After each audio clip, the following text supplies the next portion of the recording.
थंडीच्या दिवसातल्या शेवटच्या ट्रिपला सुरुवात झालेली होती। काहीच्या प्रवासानंतर परत आम्ही बुर्जी आणि पावाचा छान असा नाश्ता केला आणि पुढच्या प्रवासाला सुरुवात केली। प्रवासामध्ये शरू आणि त्याच्या फ्रेंडची चांगलीच मस्ती चालू होती बघा।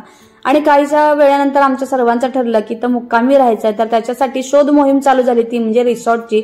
आणि तुम्ही नेचर बघता, एवढं सुंदर क्लायमेट आणि नेचर होतं ना की बस तिथून हलावंसं वाटत नव्हतं। त्या एका रिसॉर्टमध्ये छान अशी खेळणी होती, तर शरूने त्याचा पुरेपूर आनंद घेतला। खूप साऱ्या प्रयत्नानंतर आम्हाला फायनली एक रिसॉर्ट मिळालं आणि सगळ्यांना खूप कडकडीची भूक लागली होती। सर्वांनी जेवण करून घेतलं आणि संध्याकाळी सनसेटचा व्ह्यू कसा सोडून चालेल, तर पहिला सनसेटचा व्ह्यू बघण्यासाठी सगळ्यांनी धाव घेतली आणि आम्हाला तो मिळाला सुद्धा।